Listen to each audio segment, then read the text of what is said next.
এবং পর্দার আলো থেকে মাহমুদরা, যে আয়াত আমি খুতবার মধ্যে পাঠ করেছি সূরাতুল বাকারার আয়াত, আল্লাহ তাআলা এই আয়াতে সমস্ত মুমিনদেরকে সম্বোধন করে বলছেন, তোমরা আল্লাহর সাহায্য প্রার্থী হও দুই জিনিসের মাধ্যমে, একটার নাম সবর আর একটার নাম সালাহ। ইন্নাল্লাহা মা'আস সাবিরিন, নিশ্চয়ই যারা সবর করে তাদের সাথে আল্লাহ আছে। ঝামেলার বিষয় হলো সবর বলতে আসলে কি বোঝায়, এটা অধিকাংশ মানুষই বোঝে না। চিন্তা করে বিপদে পড়লে হাউমাউ করে কান্নাকাটি না করে নিজের উপর কিছুটা কন্ট্রোল রাখে, নারী মনে হয় সবর। কিন্তু সবর অর্থ এতটা সীমিত না। আজকে মৌলিকভাবে যেহেতু তাফসীরের উপরে মাহফিল, কোরআনের এই শব্দটা, এই যে সবর, জায়গায় জায়গায় আল্লাহ তাআলা সবরের কথা বলেছেন। আল্লাহ রাসূলকে পর্যন্ত সবর করার উপদেশ দিয়েছেন। ফাসবির কামা সাবারা উলুল আজমি মিনার রাসূল, রাসূল আপনি সবর করেন যেভাবে আপনার পূর্বে দৃঢ় সংকল্পের অধিকারী রাসূলগণ সবরের পরিচয় দিয়েছেন। এই সবর বলতে আসলে কি বোঝায়, প্রাথমিকভাবে এটা স্পষ্ট করব এবং এর আলোকে আমাদের যুবক ভাইদের উদ্দেশ্যে বিশেষভাবে কয়েকটা বার্তা দিয়ে আলোচনা করতে চাইব। সবর হলো তিন জিনিসের নাম, মাথায় গেঁথে রাখবেন। সবর কয় জিনিসের নাম? তিন জিনিসের নাম। এক নম্বরে, আগে শিরোনামগুলো আমরা শুনি। এক নম্বরে আল্লাহর ভয় গুনাহ থেকে বিরত থাকা। দুই নম্বরে নেক আমলের উপর অটল এবং অবিচল থাকতে পারা। তিন নম্বরে যত বড় বিপদ আর মুসিবতে আসুক না কেন তখনও আল্লাহর উপর আস্থা রেখে ধৈর্য ধারণ করতে পারা। এই তিনটা গুণকে একসঙ্গে বলা হয় সবর। অনেক সময় কোনো একটা শব্দের হাকিকত না বুঝলে শব্দ নিয়ে প্রচুর আপত্তি জাগে। যেমন আজকে জুমা নামাজের পর এক মুরব্বী মানুষ প্রশ্ন করতে এসেছে, একটা রুমের মধ্যে এসে জিজ্ঞাসা করছে, এটা স্যার উদাহরণের সাথে বলছি, আমরা যে নামাজের মধ্যে দরুদ ইব্রাহিমী পড়ি, দরুদ ইব্রাহিমীতে আমরা তো ইব্রাহিম আলাইহিস সালামের জন্য দোয়া করি, তার ফ্যামিলি, তার পরিবার বর্গের জন্য দোয়া করি। আল্লাহুম্মা সাল্লি আলা মুহাম্মদ ওয়া আলা আলি মুহাম্মদ কামা সাল্লাইতা আলা ইব্রাহিম ওয়া আলা আলি ইব্রাহিম। এই আল মানে হলো ফ্যামিলি, পরিবার। ওয়া আলা আলি ইব্রাহিম ইন্নাকা হামিদুম মাজিদ। তাহলে একবার বলি তা না, পরের অংশ আছে, আল্লাহুম্মা বারিক আলা মুহাম্মদ ওয়া আলা আলি মুহাম্মদ কামা বারাকতা আলা ইব্রাহিম ওয়া আলা আলি ইব্রাহিম। আল্লাহ আপনি রহমত বর্ষণ করেন আল্লাহ রাসূল সাল্লাল্লাহু আলাইহি ওয়াসাল্লামের উপর এবং তার ফ্যামিলির উপর, যেভাবে আপনি রহমত বর্ষণ করেছিলেন ইব্রাহিম আলাইহিস সালামের উপর এবং তার পরিবার বর্গের উপর। হে আল্লাহ আপনি বরকত নাযিল করেন মুহাম্মদ সাল্লাল্লাহু আলাইহি ওয়াসাল্লাম এবং তার আহলে বাইত, তার ফ্যামিলির উপর, যেভাবে আপনি বরকত নাযিল করেছিলেন ইব্রাহিম আলাইহিস সালাম এবং তার ফ্যামিলির উপর। আমাকে একটা প্রশ্ন করলো, প্রশ্নটা যৌক্তিকও বটে, যে আমরা জানি ইব্রাহিম আলাইহিস সালামের পিতা একজন অমুসলিম, তা আমরা যখন বলি যে তার ফ্যামিলির উপর আপনি রহমত বর্ষণ করেছিলেন, বরকত বর্ষণ করেছিলেন, এই দোয়ার মধ্যে, এই কথার মধ্যে তার পিতাও তো শামিল হয়, তো অমুসলিমের জন্য দোয়া করি কিভাবে? অমুসলিমকে আমরা নামাজের মধ্যে হাইলাইট করি কিভাবে? প্রশ্নতে যুক্তি নাই তা না।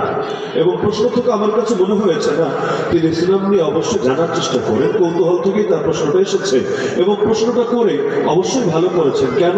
কৌতূহল অন্তরে জমিয়ে রাখা ঠিক না, এগুলো অনেক সময় পরে সংশয় রূপ নেয়, ক্লিয়ার হয়ে গেলে ভালো। আর আল্লাহ জানিয়েছেন কোরআনে, ফাসআলু আহলা যিকরি ইন কুনতুম লা তা'লামুন, যদি তোমাদের জানা না থাকে কোনো বিষয় কোরআনের ধারক বাহকদেরকে জিজ্ঞাসা করে নিও। আল্লাহর ফরমান এটা। আমি বললাম বাংলায় পরিবার বলতে আমরা যা বুঝি তা অনুসারে আপনার আপত্তি শতভাগ যৌক্তিক। কেন? কারণ পরিবার বলতে গেলে বাচ্চা বোঝায় না, পরিবারের মধ্যে ব্যাপকতার মধ্যে সবই থাকে। কিন্তু কোরআন এবং সুন্নাহ এই আহলে বাইত বা আল এই শব্দটা যখন আমরা দেখি তখন সেই অর্থ হয় না যেই অর্থ আমরা বাংলায় পরিবার শুনলে বুঝি। আমি একটা উদাহরণ দিলাম তাকে, আপনি বলেন নূহ আলাইহিস সালামের ঘরে কেনান নামক একটা পুত্র ছিল কিনা? বললো অবশ্যই ছিল। নূহ আলাইহিস সালাম তার ডাইরেক্ট বাপ ছিল কিনা? দাদাও না, পর্দাদাও না, ডাইরেক্ট বাবা। তার বাবা ছিল কিনা? অবশ্যই ছিল। এবার আমি তাকে সূরা হুদের আয়াত তেলাওয়াত করে শোনালাম যে আল্লাহ বলে দিচ্ছে ইন্নাহু লাইসা মিন আহলিক ইন্নাহু আমালুন গায়রু সালিহ, নিশ্চয়ই কেনান তোমার ফ্যামিলি ভুক্ত না।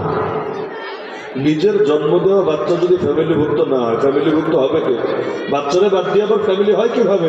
আর নবী তো তাকে ত্যায্য করে না। এই যুগে ইসলামে ত্যায্য করার সিস্টেম নেই, ত্যায্য করলেও ত্যায্য হয় না। কারণ আল্লাহ আপনার ঘরে তাকে দিয়েছেন, এখন আপনি সেই বন্ধনকে ছিন্ন করবেনটা কিভাবে? এই ত্যায্য হলো আমাদের সমাজ এগুলো বানিয়েছে। অনেক কিছু আছে সমাজে আছে, ইসলামের ভিত্তি নেই। সমাজে একটা সিস্টেম আছে না, আপনাকে যদি জাজ কোর্ট আপনার ফাঁসির রায় দিয়েছে, হাইকোর্টও বহাল, সুপ্রিম কোর্টও বহাল, তাহলেই ফাঁসি কার্যকর হয় না। আরেকটা স্টেপ বাকি থাকে, সে স্টেপ হলো রাষ্ট্রপতির কাছে প্রাণ ভিক্ষা চাওয়া। এই শব্দটা বলতে আমার বিবেকে বাধে। রাষ্ট্রপতির কাছে প্রাণ ভিক্ষা চাওয়া।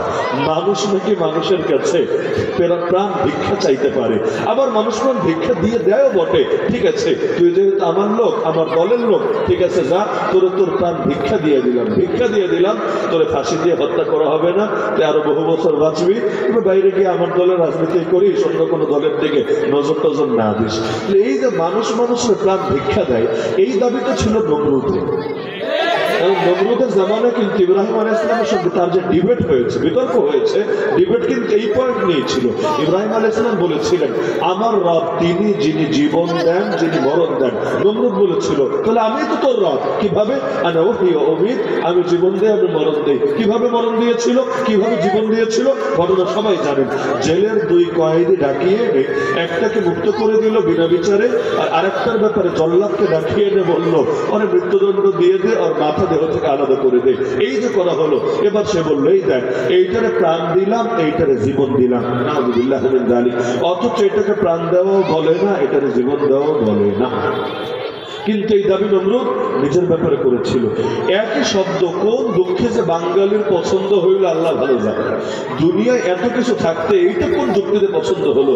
আপনার ঘরে আছে বিরিয়ানি, আর আপনি খান গিয়া পচা গন্ধ বের হচ্ছে এমন পান্তা ভাত।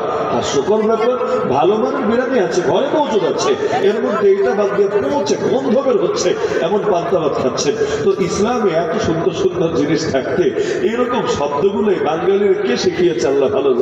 প্রাণ ভিক্ষা চাই কিভাবে আর দেয় কিভাবে, আর মৃত্যুদণ্ড কে মাফ করতে পারে? আরে আপনার কোন আত্মীয়কে কেউ হত্যা করেছে, মনে করেন আপনার পুত্রকে হত্যা করেছে, তাহলে এই পুত্রের দায়িত্বশীল যারা, উত্তরাধিকারী যারা, তারা পারবে, মনে চাইলে তারা পারবে এইটা মাফ করে দিতে। তিনটা স্টেপ আছে। হয়তো তারা বলতে পারে জানের বদলে জান চাই, ও আমার আত্মীয়কে মেরেছে, ওরেও মরা দেখতে চাই। দ্বিতীয় দাবি হলো জরিমানা চাই, জরিমানা। মুক্তিপণ যদি দেয় তাহলে মাফ করে দিব। মুক্তিপণ কতটুকু? ইসলাম জানিয়েছে 100টা উট অথবা তার সমপরিমাণ মূল্য। আপনাদের রূপগঞ্জে একটা উটের দাম কত? বলবেন উঠি তো নাই, লাভ করতে যায়, মনে করেন আছে। মাঝারি সাইজের একটা উটের দাম কত হবে? খুব বড় না, আবার একদম মিডি সাইজও না, মাঝারি সাইজ। কম 100 দরকার নেই, মিনিমাম দরকার নেই, মাঝারি কত হবে? আচ্ছা, একেবারে কমায় সময় ধরেন 10 লাখই ধরলাম, বেশি নাই ধরেন 10 লাখই ধরলাম। একটা উটের দাম যদি 10 লাখ হয়, 100টা উটের দাম কত? তাহলে এই পরিমাণ মৃত্যুদণ্ড মওকুফ করার জন্য এই পরিমাণ জরিমানা দিবে কিভাবে? আর কিডনি বেচলে বের হবে এই পরিমাণ জরিমানা। মোহরানাই তো পোলাপান যা লাগে, আর কিডনি দুইটা বেচলেও এই মোহরানার তাকে ওষুধ হবে না, বাকিগুলো তো পরের আলাপ, লিখতে হয় তাই লেখে। তো 100টা উট দেওয়ার সামর্থ্য কার আছে? পুরো বাংলাদেশ অন্যতম করে খুঁজলে কয়জনের আছে? দিবে কিভাবে? এজন্য ইসলাম একটা সহজ মাধ্যম দিয়েছে। আর দিয়ে তো আলাল আকিলা, এই জরিমানাটা তাকে একাকে দিতে হবে না, তার বংশের লোকেরা দেবে। আপনি বলবেন এটা কেমন হলো? অপরাধ করলো একজন, দায় চাপবে পুরো বংশের উপর, এটাকে জুলুম হচ্ছে না? না, মোটেও জুলুম হচ্ছে না। কেন? এটা জুলুমের পথ বন্ধ হওয়া হচ্ছে। বলবেন কিভাবে? যেই বংশের লোকই হোক, শেখ বংশই হোক আর যেই বংশই হোক, যদি এক এলাকায় যে কয়জন আছেন এক বংশের, আর আগের জামানে বংশের লোক মিলেমিশেই থাকতো, মানে আল্লাহ নবীর জামানে সিস্টেমটা এমনই ছিল, তখনই আধুনিক নাগরিক ব্যবস্থা গড়ে ওঠে নাই। এক বংশের লোক যেত, এক জায়গায় গিয়ে তাবু টাবু টানিয়ে বাস থাকতে শুরু করতো। এরকম বর্ডারও ছিল না, এইরকম বিজিবি মানে বর্ডার গার্ড, বিএসএফ এই টাইপের কোনো বাহিনীও ছিল না, যেভাবে সুবিধা হয় এভাবে থাকতো। তো এখন পুরো বংশকে জরিমানা দিতে হতো কেন? একবার যদি কষ্ট মষ্ট করে পুরো বংশ জরিমানা দেয়, বাকি সারা জীবন কাফির মতো সোজা হয়ে থাকবে। নিজেরা তো খুনাখুনি করবেই না, যদি এলাকায় পোলাপান ঝগড়াও লাগায়, খুনাখুনি বাদ দেন, ওই পোলাপান মাঝে মাঝে লাগে না, লাগে না কে দিকে লাগে, ওই মাদক নিয়েও লাগে, টাকা পয়সা নিয়েও লাগে, রাজনীতি নিয়ে তো লাগতেই থাকে। যদি লাগে, আরে মুরব্বীরা যারা আছে, এলাকার অন্য যারা আছে, খুনাখুনি হওয়া দূরের কথা, মাইল লাগলে দুইটার কান টাইমে ঠাস করে চর মেরে ওদেরকে ঘরে নিয়ে আসবে। কেন? যে বেটা ওই 100 বছর আগে একবার জরিমানা দেওয়া লেগেছিল আমাদের 100টা উট, ওইটা দিয়ে আজকে আমাদের এই অবস্থা, ঋণের চাপে জর্জরিত, পথে বসে বসে অবস্থা। এখন যদি তুই আরেকটা খুনোখুনি করিস আর এটার জন্য আবার 100 উটের দাম দেওয়া লাগে, কি হবে অবস্থা? তো পুরো দল যদি ঠিক হয়ে যায়, বংশ যদি ঠিক হয়ে যায়, এলাকাবাসী যদি ঠিক হয়ে যায়, এলাকায় 2টা 4টা কিছুই করতে পারবে না। যেই যে এলাকায় অন্যায় চলে, এখানে এলাকাবাসীর অবশ্যই গাফলতি আছে। আপনাদের এলাকায় বিয়ে বাড়িতে বক্স বাজায় নাকি বাজায় না? বাজায় না? গান শুনবেন না, না শুনে কই যাবেন? ঘরে বসে সাহায্য করতে পারবেন না, আপনাকে জোর করে গান শুনে ছাড়বে, আর এমন বিট দেওয়া দিবে আপনি না কোরআন তেলাওয়াত করতে পারবেন না, মাদ্রাসা বাচ্চারা পড়াশোনা করতে পারবে। এই যে ফাইজলামে চলে সমাজে, এই বর্তমান বাংলাদেশে আমি আপনাকে গুনে গুনে অন্তত 10টা গ্রামের নাম এমন বলতে পারবো, বলবো না ক্যামেরার সামনে। কেন? না হলে সাংবাদিক গিয়ে আবার এদেরকে পেরেশান করা শুরু করবে, ওদের তো এমনি গায়ে কারণ বেশি, আর এইরকম ইস্যু পেলে এগুলো তো হাতছাড়া করবে না। আমি অন্তত গুনে গুনে 10টা গ্রামের নাম বলতে পারবো যেখানে আজও পর্যন্ত বিয়েতে কোনো বাপের বেটা বক্স বাজাবে হিম্মত করতে পারে না। বলবেন কিভাবে? এত আল্লাহর ভয় তাদের দিলে? না না, আল্লাহর ভয় নাই এত, বরঞ্চ বাস্তবতা হলো গ্রামের পঞ্চায়েতের লোকেরা, মুরব্বীরা, ভিলেজ পলিটিক্স কিন্তু কি জিনিস এটা আপনার শহরের লোকেরা খবর। রাজনীতি আর কি করেছেন আর কি শিখেছেন, ওই ভিলেজ পলিটিক্স দেখলে আপনার মনে হবে আসল রাজনীতি তো বাংলাদেশের গ্রামাঞ্চলে আছে। সুবহানাল্লাহ, ওই রাজনীতি যে কারে বলে, কত প্রকার আর কি কি, আর ওই ভিলেজ পলিটিক্স থেকে যে সমস্ত পলিটিশিয়ান উঠে এসেছে, এদের মনে রক্তের প্রতিটা কণিকায় কণিকায় রাজনীতি খেলা করে, শরীরের মধ্যে রাজনীতি কিলিবিলি করে। তো এখন তারা গ্রামের লোকেরা বসে বসে সিদ্ধান্ত নিয়েছে, যদি কোনো বাড়িতে বক্স বাজায় বিয়েতে, ওদেরকে এক ঘরে করে রাখবো, আর এই গ্রামে কারোর সাথে মেলামেশাও করতে পারবে না, সম্পর্কও রাখতে পারবে না, কোনো কেনা বেচাও হবে না, ওইটা একদম লাল কার্ড। ওই হোম কোয়ারেন্টাইন যেমন দিত করোনার সময়, এইবারই লকডাউন লকডাউন ব্যাস। এখন শুধুমাত্র সামাজিকতার ভয়, কারণ গ্রামে থাকবেন সবাই বাদ দিয়ে থাকতে পারবেন, আর এটা সম্ভব নাকি? সম্ভব না। ওই একবার যদি একজনকে এভাবে চেপায় ফেলে, ওই বাকি সারা জীবন সোজা হয়ে থাকে, আর কেউ করে না। তো শুধুমাত্র ওই মুরব্বীদের চাপের কারণে করতে চাইলেও করতে পারে না। আলহামদুলিল্লাহ, সামাজিকতা, এই সামাজিক শক্তিটাই অন্যায়কে দূর করেছে। এমন এলাকা আছে যৌতুক নামেও নাই, কামেও নাই, যৌতুকের অস্তিত্বই নেই। কেন? ওই সামাজিক ঐক্যের কারণে, সংহতির কারণে। এই সামাজিক ঐক্য যে কি মজবুত জিনিস, আজকে আপনার ঐক্যবদ্ধ হন, এই এলাকায় কোনো মাদক ঢুকতেও দেব না, কোনো মাদক খেতেও দেব না। উদ্যোগ নিয়ে দেখেন, কেউ যদি চায় সে পারবে না। বলবেন যদি না করে কি হবে? আমি আল্লাহ রাসূলের হাদিস শুনে, আমার কথা বলার দরকার নেই। আল্লাহ রাসূল জানিয়েছেন, মা মিন রাজুলিন ইয়াকুনু ফি কওমিন ইয়ামালু ফীহিম বিল মাআসি, মাত্র একজন লোক যদি কোনো একটা জনপদে থেকে পাপ করে, কয়জন? মাত্র একজন, কিন্তু ইয়াকদিরুনা আলা আন ইউগাইয়িরু আলাইহি, সমাজের বাকিরা তাকে রুখে দিতে সক্ষম, এই অবস্থার পরিবর্তন ঘটাতে সক্ষম। ওয়ালা ইউগাইয়িরুন, এরপরও তারা চেয়ে চেয়ে পাপ হতে দেখলো, পাপে বাধা দিল না, প্রতিরোধ করলো না, প্রতিবাদ করলো না, এটার বিরুদ্ধে অবস্থান নিল না, কি হবে? আল্লাহ রাসূল বলছেন, ইল্লা আসাবাহুমুল্লাহু বিইকাবিন ক্বাবলা আন ইয়ামুতু, এটা হবেই হবে যে তারা মরার আগেই আল্লাহ দুনিয়াতে তাদের সবাইকে আযাব আক্রান্ত করবে। ভাবতে পারেন, পাপ করেন নাই, খালি পাপ হতে দেখে বাধা দেন নাই, দুনিয়ার মধ্যে আযাব আক্রান্ত হবে। খালি আযাবই না, আল্লাহ রাসূল বলেন, যখন তোমরা সৎ কাজের আদেশ ছেড়ে দিবা এবং অসৎ কাজ, অসৎ কাজের মধ্যে মাদক নাই, ধর্ষণ নাই, ইফতিজিং নাই, সবই আছে, যখন তোমরা অসৎ কাজ থেকে নিষেধ ছেড়ে দিবা, তখন আল্লাহর কাছে কাকুতি মিনতি করে দোয়া করলে আল্লাহ দোয়া কবুল করবে না। এমনকি জুলুম, এলাকার মধ্যে জালেম থাকে নাকি থাকে না? কি আপনাদের এলাকায় কোনো জালেম টালেম কোনো কালে ছিল না? ছিল। আল্লাহ রাসূল বলেন, ইন্নান নাসা ইযা রাআউ যালিম, মানুষ যখন জালেমকে দেখবে, দেখার পরও ফালাম ইয়াখুযু আলা ইয়াদাই, সবাই মিলে তার হাত দুটোকে খপ করে ধরে না ফেলবে, ইউশিকু আইয়া উম্মাহুমুল্লাহু বিইকাব, শীঘ্রই আল্লাহ তাদের সবাইকে গজবে আক্রান্ত করবে। তাহলে নিজে তো জুলুম করা যাবেই না, কাউকে জুলুম করতে দেওয়া যাবে না। আল্লাহ রাসূল অন্য হাদিসে আরো স্পষ্ট ভাবে বলেন, উনসুর আখাকা যালিমান আও মাজলুমা, তুমি তোমার ভাইকে সাহায্য করবা, সে জালেম হলেও, সে মাজলুম হলেও। সাহাবীরা বললেন, ইয়া রাসূলুল্লাহ, বুঝলাম না, আমার ভাই মাজলুম হলে সাহায্য করবো, এটা তো যুক্তিতে ধরে। জালেম হলে সাহায্য করবো কিভাবে? নবী বললেন তামনাহু মিনা যুলম ফাযালিকা নাসরুহু, তুমি তাকে জুলুম থেকে ফিরাবা, বাধা দিবা, এটাই হবে তাকে সাহায্য করা। কারণ তাকে জুলুম করতে দিলে সে জাহান্নামে যাবে, তুমি যদি ফিরাও হতে পারে আল্লাহ তাকে মাফ করবে এবং সে জান্নাত পাবে। তাহলে দুনিয়ার সাহায্য আর কি সাহায্য?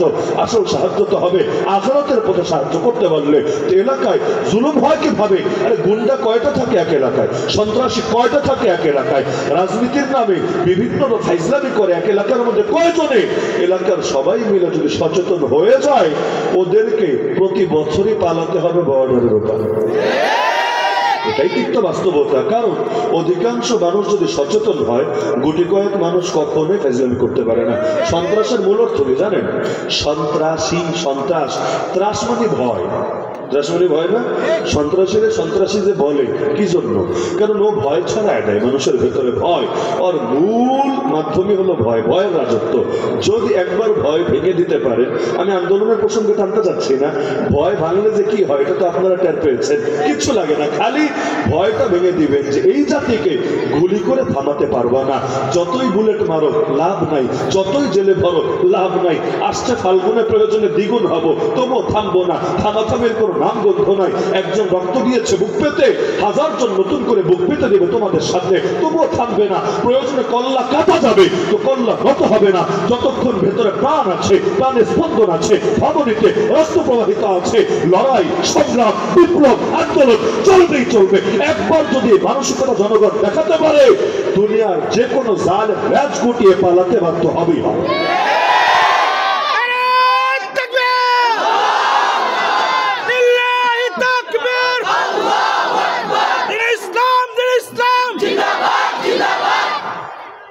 এখন সন্ত্রাস মানে ভয় ছড়ানো ভাঙবেন কিভাবে? দেখলেই তো আগে সালাম দিবে, যদি সুন্দর করে দেয় না, একটু অশুদ্ধ উচ্চারণে দেয় না, কি আজিব আজিব ফতোয়া শুনি মাঝে মাঝে। বাংলাদেশে একবার হলো এক নাস্তিকের জানাজা পড়া হচ্ছে, তো যিনি পড়িয়েছেন অন্য হুজুররা ধরছে, আপনি এই কাজটা কিভাবে পারলেন? নাস্তিকের জানাজা, তো এমন নাস্তিক যে নবীকে গালি দিতে, আপনার ইমান কিভাবে সায় দিবে? এখন প্রথমে তো বিভিন্ন কারণ ব্যাখ্যা করলো যে না আসলে চাকরি বাঁচাতে হবে, সেই বহু কিছু বলার পর তারপর বললো আসলে জানাজা পড়িয়েছে উজু ছাড়া। উজুর সাথে যদি জানাজা পড়ি তাহলে কবুল হবে কি হবে না একটা সম্ভাবনা আছে। উজু ছাড়া পড়ায় দিচ্ছি যাতে, এবং দোয়ার জায়গায় বদদোয়া করে দিচ্ছি, যা বেটা বিনা হিসাবে জাহান্নামে যা, তোর জন্য যাতে আলাদা টেনশন করে না লাগে। তো অনেক সময় এরকম হয় আর কি। একবার যদি সন্ত্রাসীরে আপনি ভয় এমনটা দূর করে দিতে পারেন যে তার ত্রাসে কাজ হচ্ছে না, তাহলে এমনি সে জুলুম থেকে ফিরে যেতে বাধ্য হবে। তা আমরা এটা করি না, আমরা জালেমরা সাহায্য করি, সালাম দেই, তার বুকটা বড় হয়ে যায়, দেখ দেখ আমার কিভাবে সবাই দাম দিচ্ছে, মূল্যায়ন করছে। 5000 টাকা দিবে মাহফিলে সভাপতি বানায় দিবে, নাম থাকবে সবার উপরে। হুজুর মানুষের কারবার দেখলে মাঝে মাঝে লজ্জা লাগে। সব এলাকায় নেই, আলহামদুলিল্লাহ সব এলাকায় নেই, বহু এলাকা এমন আছে এখানে কোনো জালেমের নাম পোস্টারে আসবে দূরের কথা, স্টেজে উঠতে দেবে। হিম্মত করলে বহু কিছু করা যায়। আমার আজকে স্টেজে উঠতে অনেক ভালো লেগেছে, কেন টের পাচ্ছেন না? ওই যে সুন্দর করে সিঁড়ির মধ্যে কি দিয়ে রেখেছেন জানেন না? সব শয়তানের পতাকাগুলো আছে এখানে, এক একটা পাড়া দিয়েছে। একবার দিলাম ইন্ডিয়ার বুকে, একবার দিলাম ইসরায়েলের বুকে। শান্তি, পরম শান্তি লেগেছে আমার এখানে উঠতে। আবার উঠে যখন পোস্টার দেখলাম না, আলহামদুলিল্লাহ ওলামায়ে কেরামের নাম, কোনো এদিক সেদিকের ব্যাপার স্যাপার নাই, ভালো লেগেছে আলহামদুলিল্লাহ। এই এলাকায় আগে এসেছে কিনা আমার মনে নাই, কিন্তু যুবকদের প্রতি একটা মহাব্বত আর দোয়া বের হয়ে এসেছে। আল্লাহ চাইলে যুবকদেরকে জামার ওমর জামার হামজা বানিয়ে নিতে পারে। অটল থাকা দরকার এগুলো। কারণ ওই জালেমরা আপনি স্পেস দিচ্ছেন কিভাবে, আপনি একটাবার চিন্তা করেন। গ্রামের মানুষ, এলাকার মানুষ তো জানে কার ক্যারেক্টার কেমন, এগুলো তো গোপন থাকে না। তারা যখন দেখবে একটা লুচ্চা, একটা বাটপার, একটা মদ্যপ, একটা নারীখোর, ওটাকে এনে একেবারে বড় হুজুরের পাশে বসতে দেওয়া হয়। আর সাধারণ মানুষ জায়গায় পায় না, তাদেরকে দাঁড়ায় শুনতে হয়। তাদের দাম নাই, আমার খালি পয়সা আছে, পয়সা, এর জন্য তার এত সম্মান, তো কোরআনের মাহফিলের সম্মান। এর দ্বারা ধীরে ধীরে তাদের ভেতরে অপরাধের ব্যাপারে সফট কর্নার তৈরি হয়। তারা চিন্তা করে অপরাধ করলে তো সুবিধা, টাকা পাইলে সব হয়, টাকা পাইলে মসজিদেও দাম পাওয়া যায়, মাদ্রাসাও দাম পাওয়া যায়, মাহফিলও দাম পাওয়া যায়। একবার যদি মানসিকতা নষ্ট হয়ে যায়, আর যতই ওয়াজ করেন অপরাধ থামাতে পারবেন না। শুধু ওয়াজ দিয়ে সমাজ পরিবর্তন হয় না, ওয়াজও লাগে, কাজও লাগে। দুটো যখন একসাথে মিলে সমাজ পরিবর্তন হতে থাকে ধীরে ধীরে। তাহলে আমি তোকে বুঝালাম যে অনেক ক্ষেত্রে ওই শুধু শব্দ দেখলে হয় না, হাকিকত দেখতে হয়। ওটা বোঝাতে গিয়ে আমি বলছিলাম যে ক্ষমা করতে পারে কে? রাষ্ট্রপতি পারে না ক্ষমা করতে। ক্ষমা করতে পারে মৃত ব্যক্তির আত্মীয়, সে 3 দাবির 1 দাবি তুলতে পারে। হয়তো জানের বদলে জান চাই, কোনো টাকা পয়সার দরকার নেই, অথবা যাকে মেরেছে তো মেরেছে, সে আর ফিরে আসবে না, তাহলে এক কাজ করো 100টা উটের দাম দিয়ে দাও, অথবা 100 উটি দিয়ে দাও, নিজে তো আর দিতে পারবে না, পুরো খানদান মিলে দাও। আর 3 নম্বর, ঠিক আছে টাকাও লাগবে না, কিচ্ছু লাগবে না, যা মাফ করে দিলাম, বাকি জীবনের এগুলো করো না, একদম মানুষের মতো মানুষ হয়ে যাও। 3 অপশন আছে। তাহলে মৃত্যুদণ্ড মাফ করা যায়, তবে মাফ করতে পারে কে? চুপ্পু সাহেব না, চুপ্পু সাহেবের মাফ করার এখতিয়ার নাই। মানে তার নাম বলছে মানে শুধু তারে নিয়ে বিধান বলছে তা না, পৃথিবীর কোন রাষ্ট্রপতির মাফ করার এখতিয়ার নাই। মাফ করতে পারে একমাত্র মৃত ব্যক্তির দায়িত্বশীল যারা, তার অভিভাবকরা, তারা বলতে পারে ঠিক আছে হক ছেড়ে দিলাম। তারা যদি বলে না আমরা হক ছাড়ি নাই, রাষ্ট্রপতির বাপেরও ক্ষমতা নাই হক ধরে মওকুফ করবে। শব্দ এটা গুরুত্বপূর্ণ। আমরা ইসলামকে বলি ধর্ম, আবার হিন্দু ধর্ম, খ্রিস্ট ধর্ম, বৌদ্ধ ধর্ম। এক ধর্ম শব্দের কারণে অনেক স্পষ্টতা দেখা দিয়েছে কি জানেন? এখন মানুষ ইসলাম বলতে মনে করে যে ধর্ম মানে ওই শুধু কিছু ইবাদত বন্দেগী, কিছু পূজা অর্চনা, কিছু ব্যক্তিগত কিছু নিজের আখলাককে, ক্যারেক্টারকে ভালো করে ইত্যাদি ইত্যাদি, শেষ। কিন্তু দিন মানে যে পূর্ণাঙ্গ জীবন বিধান, পূর্ণাঙ্গ আদর্শ, এটা বোঝেই না। সে বলবে আমি মুসলিম মানে আত্মসমর্পণকারী। ইসলাম শব্দের অর্থ শান্তি না, এটা প্রত্যেকে বাঙালি শিখেছে, আল্লাহ ভালো জানে। জিজ্ঞাসা করবে ইসলাম মানে কি? বলবে শান্তি। তাহলে বেটা আসসালামু আলাইকুম বলো কেন? আল ইসলামু আলাইকুম বলো, আল ইসলামু আলাইকুম বলো, কারণ অর্থ যদি শান্তি হয়। বলবে না আসসালামু আলাইকুম মানে ঠিক আছে, ওইটা শান্তি। তাহলে ইসলাম মানে কি? ইসলাম মানে সারেন্ডার, আত্মসমর্পণ করা। নিজেকে যখন সারেন্ডার করে দিবেন, আপনার কোনো এখতিয়ার থাকবে না, বিচারকের কথাই আপনার কথা, এর বাইরে আপনার কোনো কথা শোনাই হবে না। ইসলাম মানে আত্মসমর্পণ করা। কার সামনে? আল্লাহর সামনে যখন ছুপে দিলাম, আমি রাজনীতি করি, অর্থনীতি পরিচালনা করি, বিচার আচারি করি, আইন কানুনি বানাই, বিধান সংবিধানই করি, যা করি সব করতে হবে এক নীতি দিয়ে। সেই নীতির নাম আল্লাহর নীতি। আল্লাহর নীতিকে মাইনাস করে কিচ্ছু করার সুযোগ নেই। মুসলমানদের শাসককে খলিফা কেন বলে? খলিফা মানে প্রতিনিধি। কার প্রতিনিধি? আল্লাহর প্রতিনিধি, আল্লাহ রসুলের প্রতিনিধি। আগে আল্লাহ এবং তার রসুলের প্রতিনিধি, এরপরে জনগণের প্রতিনিধি। মানে কি? জনগণ চায় মনে করেন পতিতালয় খোলা থাকুক, মদের বার খোলা থাকুক, কনসার্ট হোক, যাত্রা পালা হোক, আরো বিভিন্ন আজেবাজে কাজ হোক। আর আল্লাহ এবং তার রসুল বলেছেন এগুলোর কোনো সুযোগই নাই, এগুলো নিষিদ্ধ, এগুলো হারাম।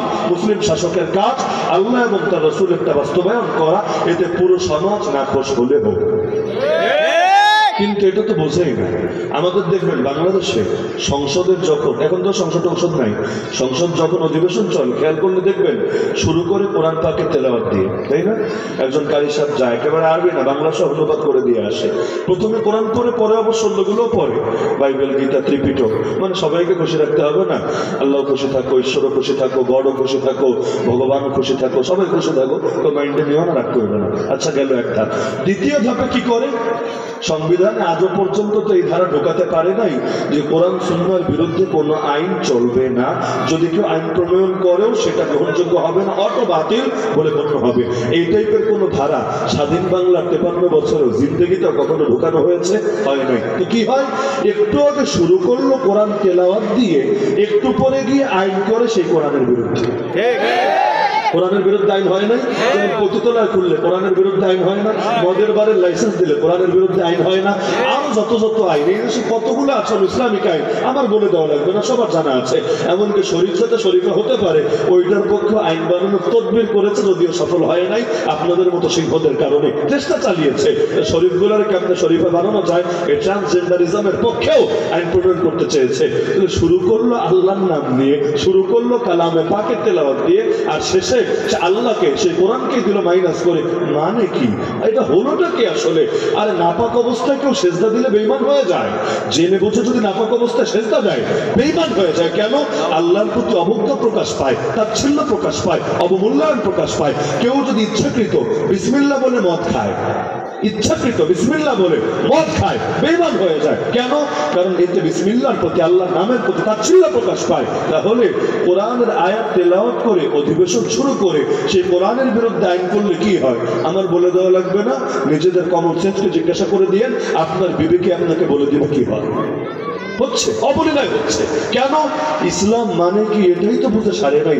ইসলাম মানে যদি আত্মসমর্পণ হয়, যেই বিচারক আল্লাহর আইনের সামনে আত্মসমর্পণ করতে পারে না, যেই জনপ্রতিনিধি আল্লাহর আইনের সামনে আত্মসমর্পণ করতে পারে না, যে অর্থনীতিবিদ আল্লাহর আইনের আলোকে অর্থনীতির মূলনীতি দিতে পারে না, আরে যেই বিনোদন কর্মী আল্লাহর আইন মেনে বিনোদনের কার্যক্রম পরিচালনা করতে পারে না, যেই সভ্যতা যেই সংস্কৃতি আল্লাহর উদ্দেশ্যে আত্মসমর্পণ করে গড়ে ওঠে না, ওটা আবার ইসলামে এলাও হয় কিভাবে?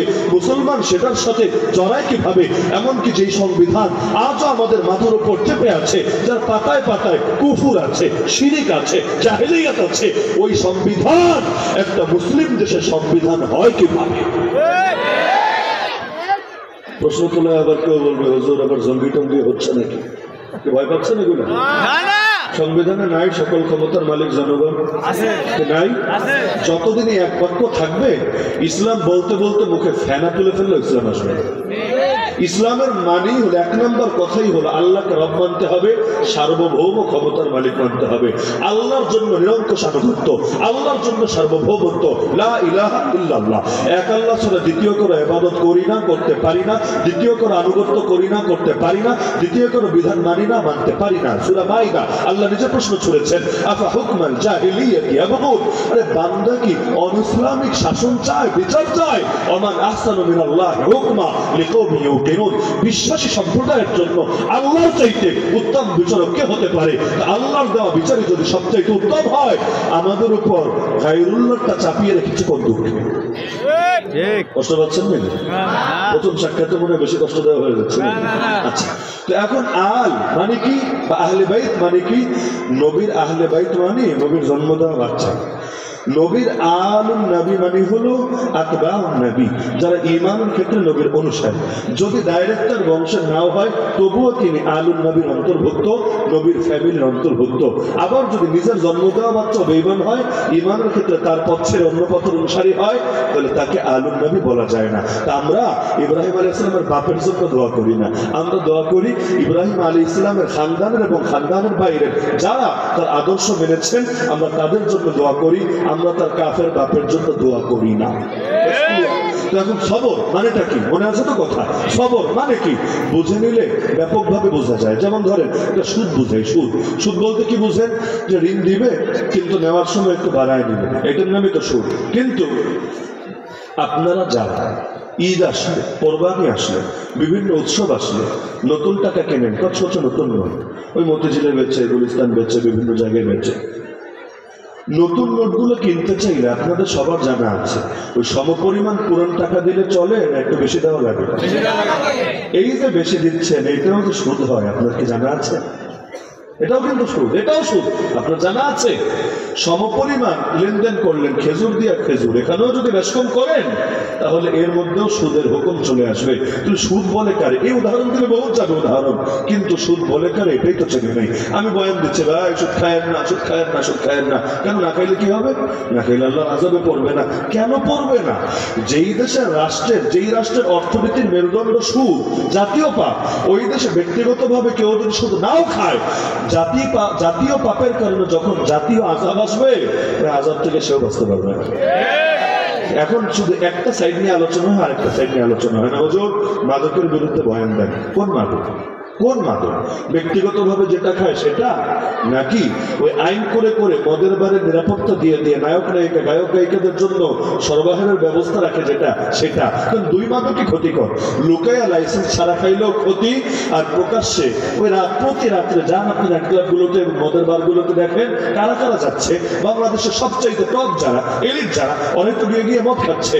তাহলে গরিব মানুষ লুকায়া লুকায়া বাংলা মদ খাইলে ক্ষতি হয় আর পাপ হয়, আর ওরা গিয়ে ওইখানে সুখটান দিলে সওয়াব হয় এবং খুব উপকার হয়। এইটা আপনাদেরকে শেখালো, এটাও তো বৈষম্য। বললে তো উভয়টার বিপক্ষে বলতে হবে। হুজুর ধর্ষণের বিপক্ষে বয়ান করেন, কোন ধর্ষণ? এলাকার চিপায় চাপায় ধর্ষণ হলো ওইটাও ধর্ষণ, আর পতিতলায় যা চলে সেটাও ধর্ষণ। বলবেন পতিতলায় দর্শন চলে, কে বললো? কেন? পতিতলায় যারা করে এদের মনে দৈহিক চাহিদার কারণেই তারা সারাদিন শয্যাসঙ্গী হয়, কে বলেছে? কে? এখানে তো বড় একটা অংশ এমন যাদেরকে ইচ্ছার বাইরেই হয়তো কিডন্যাপ করে হোক অথবা ভুলভাল বুঝিয়ে কেউ ঢুকিয়েছে এমন করে হোক, অনেকে আছে যে একবার এসে এমন ভাষা ফেসেছে এখন আর চাইলেও পারছে না বের হতে। যে এই যে তাদের ইচ্ছার বাইরে গিয়ে তাদের সাথে শারীরিক সম্পর্ক করা হচ্ছে, এটা ধর্ষণ না? বের হতে চাইলেও বের হতে দিচ্ছে না। এরা যদি চায় যে পতিতলায় ছাড়বে, দিবে না। ওখানে ডাইনিরা বসা আছে, ওই ডাইনিরা প্রয়োজন পিটাবে, শাস্তি দিবে, বাধ্য করবে বিভিন্ন ভাবে, তবুও যেতে দিবে না। তাহলে এগুলো ধর্ষণের আখড়া না? তো যদি ধর্ষণ বন্ধ করতে চাও, বাংলাদেশের সবগুলো পতিতলায় ভেঙে চূর্ণ বিচূর্ণ করে দাও। একদিকে ওইটাও খোলা রাখবা আর আরেকদিকে এটার বিরুদ্ধে বলবা। দর্শনের রাস্তা বন্ধ করবা না, দর্শনের বিরুদ্ধে কথা বলতে বলবা। আরে দর্শন বন্ধ হবে কিভাবে কিন্তু সব জায়গায় জমে আর যৌন সুরি চলে। একদিকে পেটে খাবার নাই, ক্ষুধা ক্ষুধা। কেন? দেশে দুর্ভিক্ষ দেখা দিয়েছে, হতে পারে না? যখনই দুর্ভিক্ষ দেখা দেয় চুরি বাড়ে, ডাকাতি বাড়ে, জানেন না? আর চুরি আর ডাকাতি শুধু দুর্ভিক্ষ হলেই বাড়ে তা না, বিভিন্ন কারণেই বাড়তে পারে। যেমন গত 3 মাস ধরে বাংলাদেশে ডাকাতি অনেক বেশি। এদিকেও আশপাশে হয় কিনা জানি না, অনেক রোডে প্রচুর প্রচুর ডাকাতি হয়, ঘর বাড়িতে হয়, গাড়ি থামিয়ে হয়। আর হুজুররা তো আরো বেশি ঝামেলা। এই ওয়াজ মাহফিলের সিজনে রাত্রে রাত্রে ঘোরে, প্রতিদিন খবর পাচ্ছি, প্রায় প্রতিদিন একদম শীর্ষস্থানীয় আলেম থেকে শুরু করে সাধারণ আলেম। গতকাল খবর পেলাম কি মেইন রোডে একেবারে সেই মেঘনা টোল প্লাজার পরে সোনার গায়ের আগে এক বক্তার গাড়িতে এমন জোরে ইট মেরেছে, ওই ছবি দেখলাম, কাজ চূর্ণ বিচূর্ণ হয়ে গেছে। তো ড্রাইভার ভালো আর থামায় নেই, নিরাপদে পার হয়েছে। এগুলো হচ্ছে এ কারণে না দেশে দুর্ভিক্ষ দেখা দিয়েছে, বরং এ কারণে আগে অনেকে 2 নম্বর তরিকা কামাতো আর কি, ওই তরিকা তো বন্ধ হয়েছে, লাইট বন্ধ হয়ে গেছে, কিন্তু খাসলত তো আর চেঞ্জ হয় নাই, খাসলত তো ঢুকে আছে। তা আগে কামাইতে এক তরিকা, ওইটা পায় না, এখন রাতের বেলা আসল তরিকাই বের হয়েছে। এরকম বিভিন্ন ব্যাপার স্যাপার থাকে। কিন্তু এমনি স্বাভাবিকভাবে দুর্ভিক্ষ দেখা দিলে পেটে যখন ক্ষুধা বাড়ে, বাংলায় বলে অভাবে স্বভাব নষ্ট হয়, এটা বাস্তবতা। তখন চুরি বাড়ে, ডাকাতি বাড়ে। তো এখন আপনি চিন্তা করেন, পেটের ক্ষুধাও ক্ষুধা, যৌন ক্ষুধাও ক্ষুধা, অবশ্যই ক্ষুধা, অস্বীকার করার কিছু নয়। আমাদের সমাজে একটা ঝামেলা হলো ট্যাবু মনে করে করে অনেক বিষয়ের আলোচনাই একেবারে নাই করে দেওয়া হয়েছে, কোনো আলোচনা নয়। পর্নোগ্রাফি নিয়ে সচেতনতা এত বেশি দরকার, এত বেশি দরকার। আমি মনে করি এই যুগে যত ওয়াজ চলে সব ওয়াজের চাইতে পর্নোগ্রাফি নিয়ে বয়ান বেশি হবে। প্রতিটা স্কুলে স্কুলে, কলেজে কলেজে, ভার্সিটিতে ভার্সিটিতে, পাড়ায় পাড়ায়, মহল্লায় মহল্লায়, বাজারে বাজারে ক্যাম্পেইন হওয়া দরকার। ক্যাম্পেইন একেবারে প্রতিটা যুবক যুবতী যদি সচেতন হয়। হয় না, এগুলো হয় না কেন? লজ্জা, ট্যাবু। অথচ ক্ষতি কিন্তু ঠিকই হচ্ছে।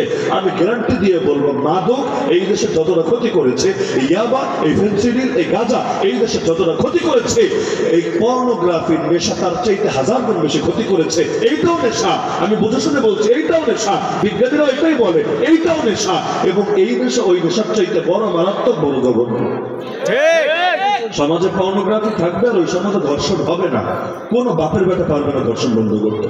এতে পুলিশ যত বাড়াক, ওয়াজ মাহফিল যদি এই বছর 1 লাখ হয়, আগামী বছর 10 লাখ করুক, তাও বন্ধ হবে না। কেন জানেন? আপনি সারাদিন তারে রাস্তা দেখাবেন কিন্তু কাজ হবে না, এটা সম্ভব না। এই বাংলাদেশে অনেক খুনোখুনি হয় কিভাবে জানেন? পরবর্তীতে পত্রপত্রিকায় লেখে অমুক সিনেমা দেখে শিখেছে, অমুক থ্রিলার দেখে শিখেছে, অমুক টিভি সিরিজ দেখে শিখিয়েছে। তো দেখার সুযোগ করে দিলে কিসের জন্য? দেখবে আর এটা তার ভেতরে আসবে না, এটা হয় না। সিনেমা দেখে মানুষ কাঁদে কেন? উপন্যাস পড়ে মানুষ হাসে কেন? এই যে গল্প উপন্যাস পড়ে যে প্রতিক্রিয়া আসে, আসে কেন? তার মানে মানুষের নেচারটাই এমন, সে যখন কিছু পড়ে, কিছু দেখে, কিছু শোনে, নিজেকে ওই জায়গায় কল্পনা করে। না হলে ও জানে এটা ভুয়া, আসলে এই বেটা মরে নাই, আমার অভিনয় করেছে, তো কাঁদে, কি পানি তার চোখে, কেন? এত তোর মন খারাপের কি আছে? ও জানে ভুয়া, কিন্তু পানি ইচ্ছা করে আনা লাগে না, অটো চলে আসে। দোয়ায় হাত তুললে পানি আসে না, কিন্তু কাউরে মরতে দেখা, সিনেমার মধ্যে মরতে দেখা, হায় হাউমাউ করে কাজ না, কি এক আজীব অবস্থা। তাহলে এই যে দেখা যায় মানুষের মেন্টালিটির মধ্যে এটা ঢোকে। একদিকে যৌন ক্ষুধা, কিসের জন্য? বিয়েকে সমাজে কঠিন বানিয়ে ফেলেছে। এত কঠিন বানিয়েছে, ওই দিনকে দিন ওই কাফের মুশরিকদের দেশের মতো হচ্ছে যে মানুষ বিয়ে করার আগ্রহী হারিয়ে ফেলবে, চলতে থাকে। দরকার নেই। কেন? কারণ ওই যে অনেক দেশে, ওই জাপান টাপানে এসে এত অফার দেয়। জাপানে দেখলাম আজকে পত্রিকায় নিউজ করেছে, দিন মানে ওই যে আমাদের দেশে 5 দিন সরকারি চাকরি করে না, 2 দিন ছুটি থাকে শুক্র শনি, ওরা চাচ্ছে এটা 4 দিনে নামাই আনবে, মানে 4 দিন ডিউটি করবে 3 দিন ছুটি কাটাবে। কেন? দেশে বাচ্চা কাচ্চা বেশি হচ্ছে না, মানুষ আগ্রহ হারিয়ে ফেলেছে, বিয়ে শাদিও বেশি করে না, বাচ্চা তো নেই না, এগুলো ঝামেলা মনে করে। আর কাম যেটা করা দরকার এটা বিয়ে করলেও চলে, বিয়ে ছাড়াও চলে, ঘুমায় চলতে থাকে ওদের।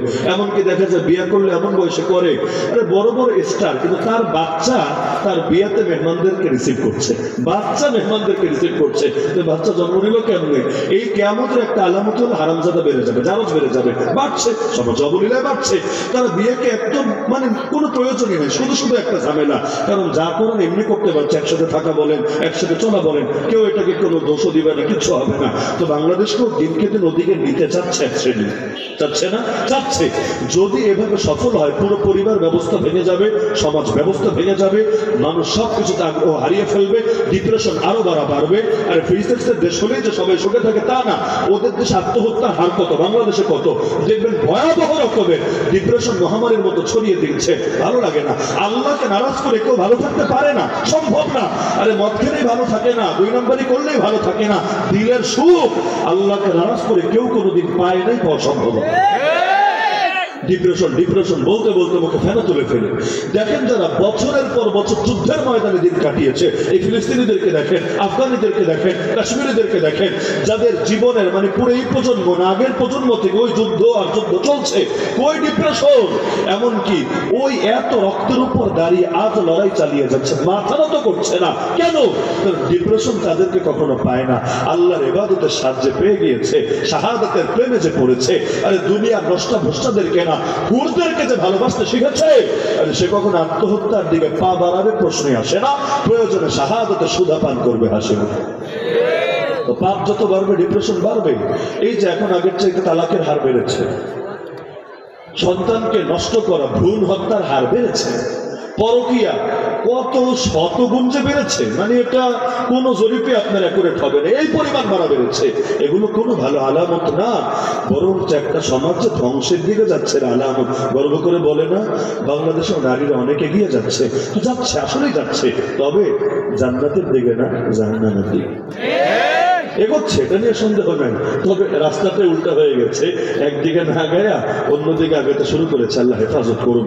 তো এখন প্রতিটা শব্দের হাকিকত পর্যন্ত বুঝতে হবে। তো খবরের 1 নম্বর হাকিকতই হলো গুনাহ থেকে বাঁচতে হবে। গুনাহ করাটা মজার, গুনাহ ছাড়াটা কষ্টের।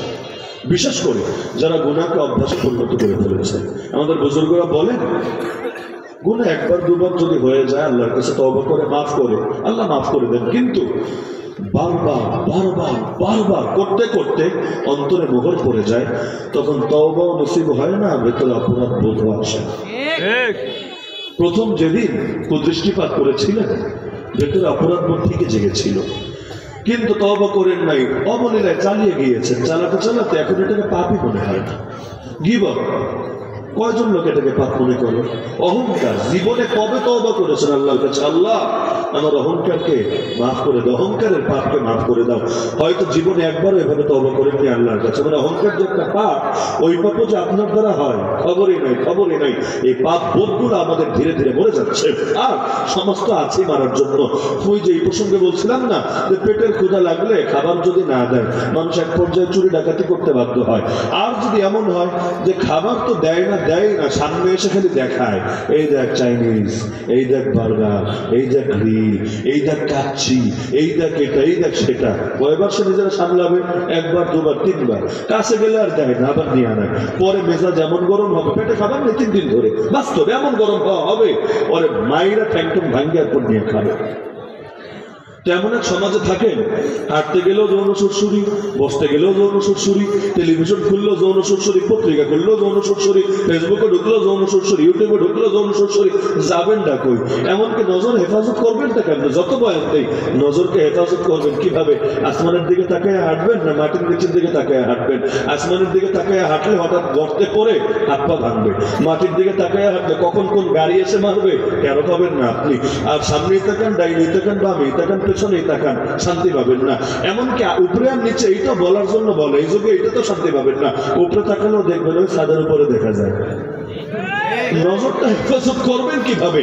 করা তো এমন এক অসম্ভব হয়ে গিয়েছে যে জামানায় ভালো থাকতে চাইলেও ভালো থাকা যায় না। তো একদিকে বিয়া করতেন 28 বছর 30 বছর হয় একজনের বিয়া করতে, এখন তারও বেশি 33-35 হয়ে যাচ্ছে ছেলেদের, আর মেয়েদের 25-26। যখন তার ভরা যৌবন ওই সময় কত প্রস্তাব আসে, কিন্তু বিয়ে দেয় না। মেয়ে এস্টাবলিশ হবে, আরো পড়াশোনা করবে, নিজের পায়ে দাঁড়াবে। যদিও নিজের পায়ে দাঁড়াতে দাঁড়াতে কয়জনের পায়ের উপরে শোয় এই খবর আর কয়জনে রাখে। এখন এমন এক ট্যাবু বানিয়েছে সমাজে, নিজের পায়ে দাঁড়াতে হবে। কেন? নিজের পায়ে দাঁড়ালে কি হবে? নিজের রিজিকের নিজের ব্যবস্থা করতে পারবে। আরে পাগল, রিজিকের মালিককে আগে বল। পৃথিবীতে কেউ কারোটা খায় না। আমার বাচ্চা আমারটা খায় না, খাওয়া সম্ভব না। আমার বউ আমারটা খায় না, খাওয়া সম্ভব না। প্রত্যেকে নিজেরটা খায়। আমি কোশ্চিন কালো আপনার কপালে যে দানাটা লেখা আছে কোশ্চিন কালো খেতে পারবো না। এমনকি আমার কপালে যতদিন একটা দানা বাকি আছে আজরাইলও আমার জান কবজ করতে পারবে না, সম্ভবই না। আলা ওয়া ইন্না নাফসাল লান তামুত হাত্তা তাস্তাকমিলা রিজকাহা। কিসের ভয়ে, কিসের ভয়ে মানুষ বিয়ের ব্যাপারে আতঙ্ক ছড়ায়? বিয়ে করলে কি খাবে? তাহলে কোরআনের আয়াত কি মিথ্যা? ইয়াকুনু ফুকারা ইউগনিহুমুল্লাহু মিন ফাদলি। বিয়ে দিয়ে দিবা, তাহলে কি হবে? যদি তারা দরিদ্র হয় আল্লাহ নিজ দয়ায় তাদেরকে সচ্ছল বানিয়ে দেবে। আল্লাহ রাসূল যখন সাইয়্যিদুনা আলী রাদিয়াল্লাহু আনহুর কাছে নিজের কলিজার টুকরাকে তুলে দেন, কি ছিল সাইয়্যিদুনা আলী? কি ছিল? কোন প্রতিষ্ঠানে জব করতেন? তিনি কোন বিজনেসম্যানটা ছিলেন? নাকি বড় পলিটিশিয়ান ছিলেন? কি ছিলেন তিনি? কিসের ভিত্তিতে মেয়ে তুলে দিলেন? এক নম্বর ভিত্তির নাম, একমাত্র ভিত্তির নাম দিনদারি। দিনদারি থেকে তুলে দিয়েছেন। হাদিসে রাসূল বলছেন, তোমাদের কাছে যদি এমন কেউ বিয়ের প্রস্তাব নিয়ে আসে যার দিনদারিত্ব সন্তুষ্ট, চরিত্র সন্তুষ্ট, অবশ্যই তার সঙ্গে বিয়ে দিবা। না হলে কি হবে? পৃথিবীতে ফিতনা ছড়াবে, ব্যাপক নৈরাজ্য ছড়াবে। আজকের বাংলাদেশে ছড়িয়ে গিয়েছে। ইযা খাতাবা ইলাইকুম মান তারদাউনা দীনাহু ওয়া খুলুকা ফাযাওইজু ইল্লাম তাফআলুহু তাকুন ফিতনাতুন ফিল আরদি ওয়া ফাসাদুন আরিজ। এমনকি যাদেরকে আমরা দিনদার বলি, দিনদার মনে করি, এরা অধিকাংশ বিয়েতে দিনদার না। বিয়ে দেখলে খাঁটি দিনদার চিনবেন, খাঁটি দিনদার অধিকাংশ মানুষ। এমনকি কোন কোন হুজুর টাইপের লোক এমন দেখবেন যে সব সময় মসজিদে আগে আগে আসে, তাহাজ্জুদ করে, বিয়েতে দিনদার রাখতে পারে না। একদিকে অপসংস্কৃতি যেটা করে ওইটা বাদই দেন। সারা জীবন বলবে আল্লাহ আল্লাহ পরে সব আল্লাহর থেকে হয়। আর বিয়ের সময় আল্লাহর উপরে ভরসা রেখে বিয়ে দিতে পারবে না। ছেলেরও ঝামেলা, মেয়েরও ঝামেলা। মেয়ে হলে খুঁজবে যে দিনদার হলে তো অবশ্যই ভালো, তো দিনদার বিল গেটস হলে, দিনদার ইলন মাস্ক হলে আরেকটু বেশি ভালো। দিনদার ঠিক আছে, তবে ওই ফকিন্নি মার্কে দিনদার দিয়ে কি হবে?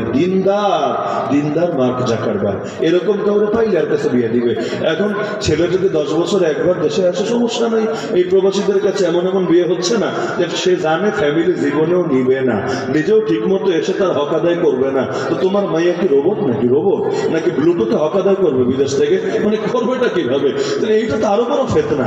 অবিবাহিত যতদিন ছিল একভাবে কন্ট্রোল ছিল, সেলফ কন্ট্রোল হয়ে গিয়েছে, কিন্তু একবার তুমি তার পথ চিনাবা, অভ্যাসটা অন্যদিকে মোড় দিবা, এরপর তারে আবার তুমি এমনি এমনি ফেলে রাখবা। আরে এটা তো অস্বাভাবিক ব্যাপার। মানুষ চিল্লা নিয়ে পর্যন্ত প্রশ্ন তোলে যে 3 চিল্লা দিবা, 3 চিল্লা দিলে তোমার বউকে হক আদায় করবে। মাদ্রাসায় পড়লে সাল দিবা, তোমার বউকে হক আদায় করবে। এই জন্য মুরব্বীরা হক আদায় সিস্টেম রেখে দিয়েছে। চিল্লা শেষে একটু শ্বশুর বাড়ি ঘুরে আসো। নিজের বাড়ি যাওয়ার আবার অনুমতি নেই, না হলে মাঝে মাঝে মাথায় ভোট ঢোকে। শ্বশুর বাড়ি যাও, 2-4 দিন একটু কাটাই আসো। মুরব্বীরা পাঠায় দেয়। কেন? স্ত্রীর হক আদায়ের দরকার আছে। কারণ স্ত্রীর সাথে খাবার দিলে হবে না, তার চরিত্রকে হেফাজত করতে হবে। এই যে মেয়েগুলোর তুলে দিচ্ছে, আবার কখনো 60 বছরের বুড়া, 80 বছরের বুড়া, এবং এমন বুড়া যার ব্যাপারে আশাও নেই। কিছু তো মাশাআল্লাহ বয়স হলেও স্ট্রং থাকে, এই টাইপের কোনো ব্যাপার স্যাপার না। খালি পয়সা আছে, পয়সা। এখন পয়সার উপরে ঘুমাবে, পয়সা খাবে, পয়সা পড়বে, ব্যাস এইটাই। এইরকম কাজ হচ্ছে নাকি হচ্ছে না? ছেলের ক্ষেত্রে পয়সা দেখবে, আর মেয়ের ক্ষেত্রে দেখবে। দিনদার তো অবশ্যই দরকার আছে, তবে দিনদার বিশ্ব সুন্দরী হলে ভালো হয়।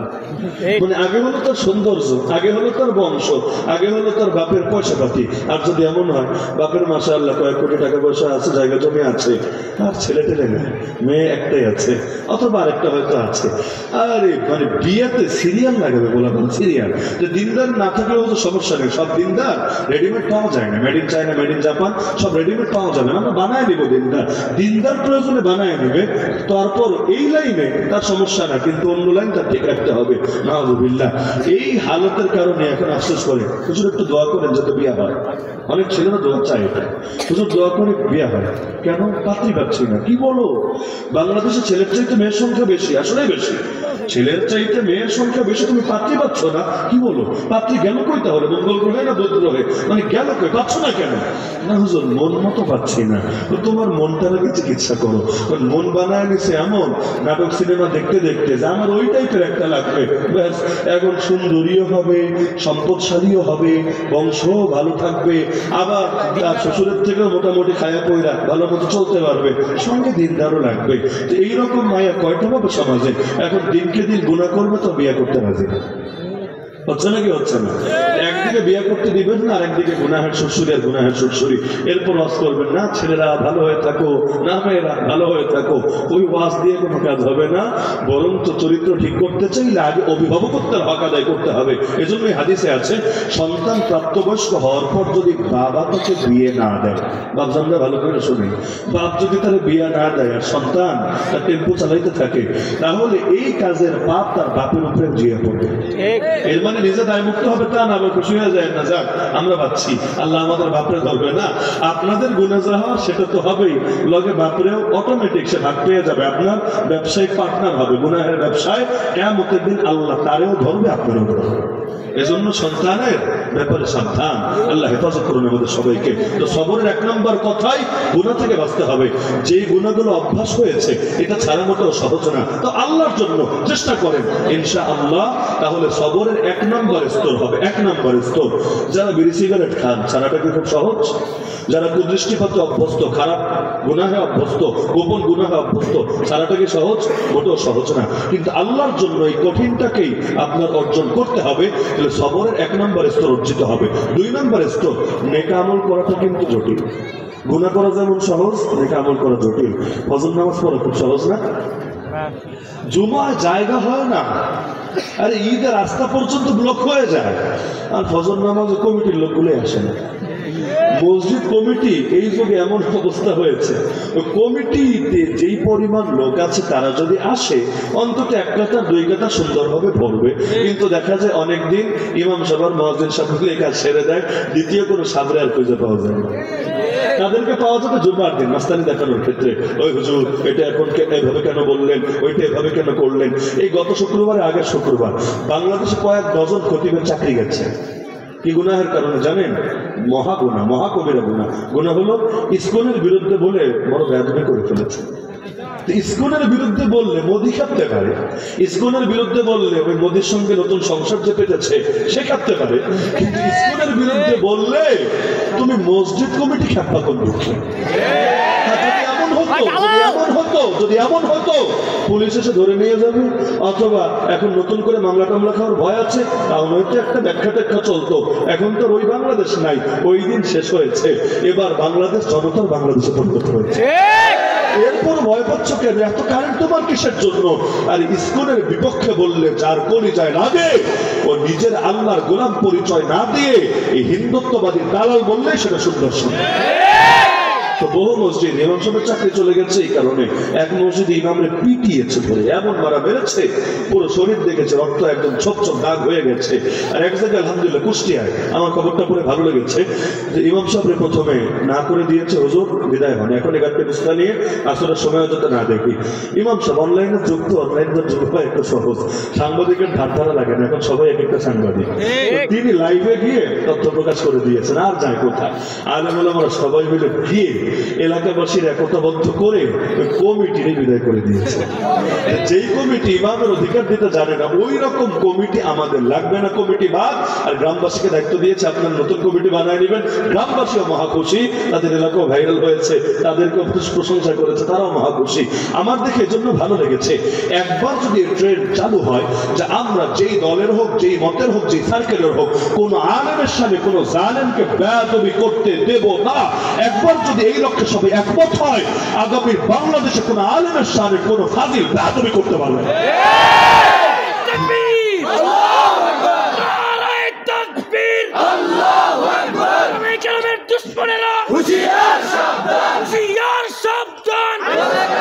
আপনার বাবাকে নিয়ে, আপনার মাকে নিয়ে কেউ বললো তো আপনি সহ্য করেন না?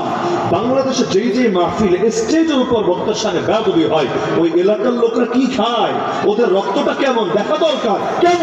কারণ এই হাজার হাজার মানুষ থাকতে একজন আলেমের সাথে বেয়াদবি করা বলে নাই। বাকিদের মুসলমান নিজেরা বলে কোন মুখে, ওদের তো হিজাব নিকাব পরে রাস্তায় চলা দরকার। এইরকম কাপুরুষ নিজেদেরকে পুরুষ দাবি করে কোন মুখে? সবাই যদি সচেতন হয়, কেউ পারবে না বাংলাদেশে আলেম ওলামার সাথে বেয়াদবি করতে। কিছু জিনিস এগুলো একেবারে সবকিছুর ঊর্ধ্বে রাখার চেষ্টা করেন। আল্লাহর প্রশ্নে কোনো আপোষ নেই, রাসূলুল্লাহর প্রশ্নে কোনো আপোষ নেই, দ্বীনের প্রশ্নে আপোষ নেই, আলেম ওলামার ইজ্জতের প্রশ্নে কোনো আপোষ নাই। হ্যাঁ, যে কোনো আলেম ভুল করতে পারে, ভুলের ঊর্ধ্বে না, কিন্তু সেই ভুল সংশোধনের সিস্টেম আছে। আর আপনার বাপও ভুল করতে পারে, তো সেই ভুলের সিস্টেম এটা না বাপের গায়ে হাত তুলতে হবে। সবকিছু সিস্টেম আছে, সিস্টেম অনুসারে করেন না। মাহফিলের সভাপতি রাখে কোন দুঃখে? এজন্যই রাখে যে যত বড় হুজুর হোক তিনি ভুল বয়ান করে ফেলতে পারেন, জাল হাদিস বলে ফেলতে পারেন, ভুল মাসালা বলে ফেলতে পারেন। সভাপতির কাজ হলো তিনি লুকমা দিবেন। নামাজে লুকমা দেয় না, তারাবিতে দুইজন অন্তত রাখি না হাফেজ, কেন? ভুল হতে পারে, আরেকজন লুকমা দিবে। সভাপতি বকলম সভাপতি রাখলে হবে না, সবচাইতে বড় হুজুরকে সভাপতি বানাতে হবে। কি হবে? আমার মতো যত উসামা আসুক বয়ান করতে, সে যদি ভুল করে পাশ থেকে কানে কানে হোক, চিরকুট দিয়ে হোক সতর্ক করবেন। একান্ত সেটা বলা সম্ভব না হলেও মাইক নিয়ে তিনি বিদায়ের আগে মানুষকে জানাবেন যে এটা ভুল হয়েছে, ব্যাস হয়ে গেল। মানুষ মাহফিল থেকে কোনো মিসগাইড হলো না, ভুল বার্তা পেল না। আর একদম গোড়াডুমরে সভাপতি বানাবেন, মারপিট হবে না তো কি হবে? তো এখন এক নম্বর কাজ, গুনাহ ছাড়তে হবে। রেডি আছেন তো ইনশাআল্লাহ? আল্লাহর কাছে সাহায্য চাইতে হবে। লা হাওলা ওয়ালা কুওয়াতা ইল্লা বিল্লাহ। আল্লাহর তৌফিক ছাড়া কোনো গুনাহ ছাড়া সম্ভব না, কোনো নেক আমল করা সম্ভব না। দুই নম্বর কাজ হলো নেক আমলের উপর অটল থাকতে হবে, অবিচল থাকতে হবে। নিয়ত করেন যুবক ভাইয়েরা, আগামীকাল থেকে ফজর মিস দেব না ইনশাআল্লাহ। বাকি ওক্তের কথা আমি বলবো না, এটা বলা লাগবে না। যার ফজর ঠিক ওর সব ঠিক, আর যার ফজর ভেজাল ওর সব কিছুতে ভেজাল। আপনার উদ্যোগ নেন, বিশেষ করে যে যুবকরা মাহফিলের সাথে শরীক আছেন, আপনার উদ্যোগ নেন যে আমরা ফজর ক্যাম্পেইন করব ইনশাআল্লাহ। এবং যারা নিয়মিত ফজরে আসবো ওদেরকে পুরস্কৃত করবো খতিব সাহেবের হাতে, অথবা প্রয়োজনে আগামীতে মাহফিল করে যে যারা নিয়মিত 2 মাস 4 মাস একটা মেয়াদ আপনারা বেঁধে দিতে পারেন, যারা পড়বে আমরা সবাই মিলে চাঁদা উঠে ওদেরকে পুরস্কৃত করব ইনশাআল্লাহ। দেখবেন ফজরের নামাজের যুবকদের হিরিক লাগবে। যারা আসবে না ওদের বাসায় গিয়ে একটু খোঁজ খবর নেবেন, কেন দোস্ত আজকে আসলে না কেন, অসুস্থ নাকি, 1 দিন 2 দিন 3 দিন এভাবে হলে ওর বাপ মাও লজ্জা পাবে, বলবে কি রে প্রতিদিন দেখতে আসে, আর এই বল্টুর ঘরের বল্টু ঘুম থেকে উঠতে চায় না। এখন ওর বাপ মা চেহারায় পানি ঢেলে হলে, কান ধরে হলেও ওঠায় মসজিদে পাঠায় দিবে। আপনার যুবকরা চাইলে 1 মাসের মধ্যে পুরো সমাজ পরিবর্তন করে দিতে পারে। এমনকি বাঙালি তো নফল রোজা রাখেই না, অন্তত মাসিক 3টা রোজা রাখানোর ব্যবস্থা করেন না। আপনারা যুবকরা উদ্যোগ নিলে হবে, মাসে 3 রোজা রাখলে 30 রোজা সওয়াব। আর এভাবে প্রতি মাসে রাখতে পারলে গোটা জীবন রোজা রাখার সওয়াব। আর কি লাগে? প্রতি আরবি মাসে 3 দিন, 13, 14, 15, 13, 14, 15, মুহররম, সফর, রবিউল আউয়াল যে মাস, হিজরি মাস, এই হিজরি মাসে আপনার উদ্যোগ নেন। বলবেন কি করা লাগবে? একদম সিম্পল। কি করবেন আপনারা? এই 13 তারিখ আসার 2-3 দিন আগে মসজিদে হুজুরকে বলে এলান করাবেন, বা নিজেরা দ্বারা এলান করবেন। আর আপনারা একটা জায়গায় 4টা রায় দিবেন যে এই 3 দিন ইংলিশ তারিখ সহ, বার সহ, এই 3 দিন সাহরির শেষ সময় এই কয়টায়, ইফতার হলো এই কয়টায়। এবং মসজিদে ওই যেখানে 4টা নাবেন নিচে হাদিসটা লিখে দিবেন। কি হাদিস? যে ব্যক্তি প্রতি মাসে 3 দিন রোজা রাখবে, নবীজি বলেছে এটা তার জন্য গোটা জীবন রোজা রাখার সমতুল্য হবে। হুজুরের থেকে হাদিসের আরবি সহকারে, রেফারেন্স সহকারে নিয়ে লিখে দেন, একটা বিজ্ঞাপনটা নিয়ে দেন। এরপর যেদিন থেকে শুরু হবে ওর আগের দিন থেকে সাহরি আর ইফতারের বিষয়টা এলান করায় দেন, মানুষকে একটু তাশকিল করে নেন। আর সাহরি তো ঘরেই করবেন, ঠিক আছে, ইফতারটা মসজিদে করার ব্যবস্থা করেন। কিভাবে? রোজা রেখেছেন 10 জন, ইফতারের আয়োজন করেন 20 জন। ইফতার খাওয়ার কিন্তু মজা আছে, যেই মজা আপনি বিরিয়ানি খেয়েও পাবেন না, যেই মজা অন্য যে কোনো ভালো রেস্টুরেন্টে গিয়েও পাবেন। ইফতার আলাদা এক স্বাদ, আলাদা এক স্বাদ। ইফতার বাসায় বানায় হোক অথবা নিজেরা মিলে একটু মজা করে মুড়ি টুড়ি বানায় হোক, যেভাবে হোক ইফতারের ব্যবস্থা করেন। যখন করবেন 10 জন ডাকলে আপনাদের সামর্থ্য যে কয়জন কোলায় একটু বাড়ায় ইফতারের আয়োজন করেন, 15 জন, 20 জন, 30 জন। এরপর কি হবে? মসজিদে মাগরিবে আলহামদুলিল্লাহ মুসল্লি একটু বেশি আসে, নাকি আপনাদের এলাকায় কম আসে? বেশি আসে। টার্গেট করবেন, টার্গেট করে করে যে কারে আপনি স্বীকার করবেন, এটা টার্গেট করে করে একটা ধরে আনবেন, দোস্ত একটু বস ইফতার খান, চাচা একটু আসেন না একটু ইফতার খান। একটু সংকোচ করবে, এটা আমি তো রোজা রাখি না, আমি ইফতার করবো। আপনি বলবেন রোজা না রাখলে ইফতার করা যাবে না, এমন কোনো কথা আছে নাকি? ইফতার তো খাবার, আপনিও খান আমরাও খাই, একসাথে খাওয়ার মজাই আলাদা। এভাবে বসতে না চাইলে টেনে টুনে এনে বসাবেন। ইফতার খাবারে তো বরকত আছে, মজাও আছে, খেলো, সমস্যার কিচ্ছু তো নাই। এভাবে 1 দিন 2 দিন 3 দিন, মাসে মাসেই তো 3 দিন। যখন বারবার তাকে ধরে ধরে আপনি এনে বসাবেন, তার ভেতরে একটা লজ্জাবোধ লাগবে যে রোজা তো রাখি না, সবাই জানে, সারাদিন তো ধুমায় খাইতে থাকি সবার সামনে, কিন্তু পোলাবন্ধ ছাড়ে না, বড় জটিল, এগুলো জোর করে ইফতার খাওয়ায় ছাড়বে। তাহলে এক কাজ করে রোজা রাখাই খাই, আমিও খেয়ে আরেকটারে খাওয়াই। দেখবেন প্রথম মাসে রোজা রেখেছিলেন 10 জন, অটোমেটিক, আমি দায়িত্ববোধের সাথে বলছি, আমার প্র্যাকটিক্যাল অভিজ্ঞতা থেকে বলছি, পরের মাসে রোজাদার হবে 20 জন, পরের মাসে 40 জন, পরের মাসে 80 জন, 100 জন। এভাবে দেখবেন মসজিদের একেবারে রোগী মানুষ ছাড়া অথবা বার্ধক্য উপনীত লোক ছাড়া প্রায় সবাই রোজা রাখবে। আর মাসে 3 দিন রোজা রাখলে গায়ে লাগে নাকি? কোনো সমস্যা নাই, আলাদা একটা মজার পরিবেশ গড়ে উঠবে। হুজুরকে রিকোয়েস্ট করবেন, হুজুর নামাজে 5 মিনিট 10 মিনিট পরে দাঁড়ান, আমরা একটু ইফতার করি। কোনো মুসল্লিও রাগ করবে না, ইফতার করলে আবার রাগ করে কিভাবে? এই যে একটা পরিবেশ গড়ে উঠবে, আপনি কবরে চলে গেল যতদিনই আমল চলবে সব পেতে থাকবে। আমি একটা শুধু উদাহরণ দিলাম যে যুবকরা চাইলে কিভাবে সমাজ পরিবর্তন করতে পারে। কাজ করতে চাইলে করার বহু সুযোগ আছে, চাই না তো এজন্য হয় না। তো চেষ্টা করেন যে সমাজকে পরিবর্তন করতে হবে। তো নেক আমল চলবে, গুনাহ থেকে বাঁচতে হবে, আর বিপদ আসলে আল্লাহর উপর আস্থা রেখে ভরসা করতে হবে, নিজেকে কন্ট্রোল করতে হবে। ইন্না লিল্লাহি ওয়া ইন্না ইলাইহি রাজিউন। চোখ থেকে পানি ঝরতে পারে, তো মুখ থেকে এমন কথা বের হবে না যাতে আল্লাহ নারাজ হতে পারে, দিলে কষ্ট লাগতে পারে, সমস্যার কিচ্ছু নাই, কিন্তু মুখটার নিয়ন্ত্রণ করতে হবে। এই যে এমন এমন কথা বলে, আল্লাহ আর কাউরে পাইলো না, আবার করলে খালি করলো, বলে না গ্রামে প্রচুর প্রচুর। মানে কি আল্লাহ ভুল করেছে না আল্লাহ অত্যাচার করেছে? মানে কি? এক কথা বললে বেমান হবে। আন্দোলন শেষ, মোরা বিধাতার মতো নির্ভয়। বিভিন্ন জায়গায় লিখেছে মোরা বিধাতার মতো নির্ভয়। মানে কি? তুমি আল্লাহর মতো, আল্লাহর মতো তুমি নাউযুবিল্লাহি মিন যালিক। এমনকি আমার দেশ মাতৃভূমি স্বর্গের চাইতো আপন। তো ঠিক আছে, আর জীবনে জান্নাতে দোয়া করিস না, কাজে তুই থাক, এই দুনিয়ায় থাক, মরার পর ফেরাউনের মতো তোর লাশটাও থাক এখানে, তোর জান্নাতে যাওয়ার দরকার নাই। তাহলে এটার অর্থ কি? মাতৃভূমি স্বর্গের চাইতো আপন। কিসের সাথে কিসের তুলনা চলে? তুলনা দিতে তো একটু কমন সেন্স থাকার দরকার আছে, না হলে এটার সাথে ওইটা মেলে কিভাবে? অদ্ভুত ব্যাপার। এজন্য মুসিবতে পড়লে কথা বলতে সাবধানে বলতে হবে, এমন কিছু বলা যাবে না যাতে আল্লাহ নারাজ হতে পারে। আল্লাহ আমাদের 3 প্রকারের সবর হাসিলের তৌফিক দান করুন। এই সবর যে করবে, ইন্নাল্লাহা মা'আস সাবিরিন, আল্লাহ সদা সর্বদা তার সাথে থাকবে। আর যার সাথে আল্লাহ থাকে পৃথিবীতে কেউ পারবে না তার দমায় রাখতে। আল্লাহ আমাদের সবাইকে তৌফিক দান করুন, মাদ্রাসাকে কবুল করুন। এই সমস্ত ছাত্রীরা তাদের পিতাদেরকে আজকে সম্মানের পাগড়ি পরিয়ে দেওয়া হবে, আল্লাহ তাআলা এই ছাত্রীদেরকে হাক্কানি রাব্বানি হাফেজ আলেম মুবাল্লিগ মুজাহিদ হিসেবে কবুল করুন। এই মাদ্রাসাকে কিয়ামত পর্যন্ত কায়েম এবং দায়েম রাখুন। ওয়া আখিরু দাওয়ানা আলহামদুলিল্লাহি রাব্বিল আলামিন।